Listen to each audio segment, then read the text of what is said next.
សួស្តីបងប្អូនទាំងអស់គ្នាថ្ងៃនេះខ្ញុំនាំបងប្អូនទាំងអស់គ្នាមកមើលរបៀបធ្វើម្សៅស៊ុបរ៉ូឌីដោយខ្លួនឯងនេះខ្ញុំធ្វើរ៉ូឌីសាច់មាន់ណាបងប្អូនរសជាតិឆ្ងាញ់រសជាតិផ្អែមចេញពីបន្លែធ្វើខ្លួនឯងអញ្ចឹងវាមានអនាម័យហើយដល់ពេលយើងញ៉ាំទៅយើងទុកចិត្តថាក្នុងហ្នឹងវាអត់មានសារជាតិតើបងប្អូនមកមើលរបៀបធ្វើទាំងអស់គ្នាជាដំបូងខ្ញុំស្ងោរមាន់រួចខ្ញុំបេះយកមកបេះជាចំណិតស្ដើងហ្នឹងដើម្បីយកទៅសម្ងួតវាចាបើបងប្អូនអត់មានម៉ាស៊ីនសម្ងួតទេបងប្អូនយកទៅហាលថ្ងៃបានចាអានេះខ្ញុំធ្វើសាច់ទ្រូងមាន់ណាចាមាន់ស្រែអញ្ចឹងវាមានរសជាតិឆ្ងាញ់មែនទែនឥឡូវនេះស្ងួតហើយនេះបងប្អូនចារយៈពេលសម្ងួតហ្នឹងប្រហែលជា10ម៉ោងជាងចាដាក់សម្ងួតចឹងក្លិនគេឡើងឈ្ងុយហើយរសជាតិវិញឆ្ងាញ់រួចយើងមកធ្វើបន្លែម្ដងសិតខ្មៅដាក់អំបិលត្រាំទុកបន្លែសិន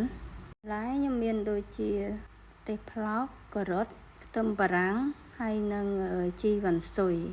ចាបើបងប្អូនចង់ដាក់បន្លែអីផ្សេងទៀតក៏បានដែរចាតាមចំណូលចិត្តយើងចិត្តសម្បកវាហើយយើងយកមកលាងទឹកចាលាងទឹកឲ្យស្អាត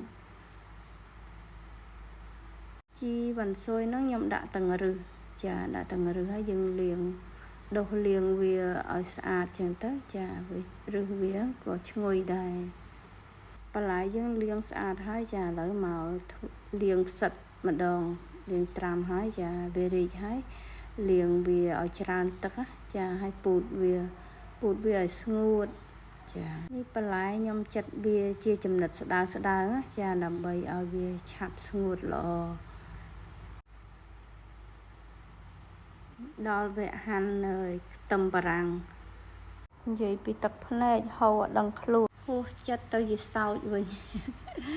នេះខ្ញុំឮគេនិយាយតគ្នាថាបើធំជាមួយខ្ទឹមនឹងបានធំជាមួយម៉ាយក្មេកក៏បានដែរនេះជាការនិយាយតគ្នាការពិតក៏អត់ដឹងដែរ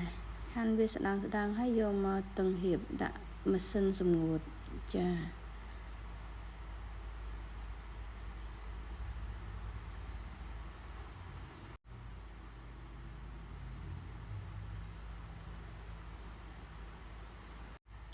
សិតណាចិត្តវាស្ដើង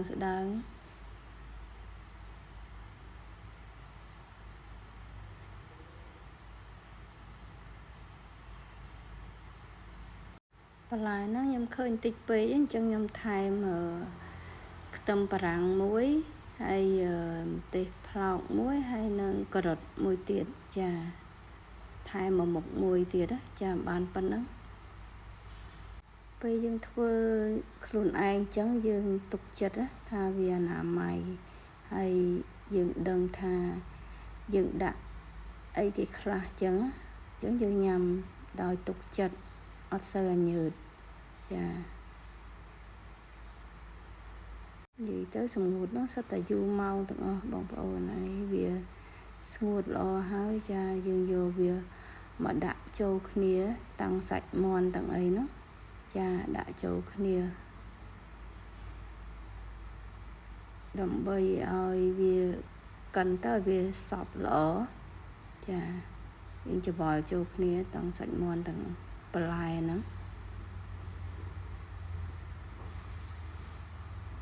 ហើយខ្ញុំដាក់អំបិលបន្តិចចាលីងវាឲ្យស្ងួតល្អចានេះលីងឲ្យស្ងួតល្អហើយយើងដាក់អំបិលហ្នឹងហើយខ្ញុំ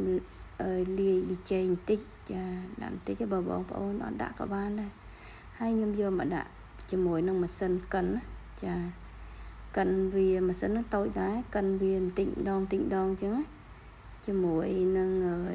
អំបិលប៊ីចេងហើយបងប្អូនយកមករែងចារែងប្រាប់រែងខ្ញុំហ្នឹងវារៀងប្រហោងធំដែរបើបងប្អូនមានប្រាប់រែងដែលល្អិតជាងនេះអាហ្នឹងម្សៅរ៉ូឌីយើងម៉ត់ល្អជាងនេះទៀតចាបើបងប្អូនចូលចិត្តវីដេអូនេះសូមជួយ like share មួយផងបងប្អូនចាអរគុណជម្រាបលា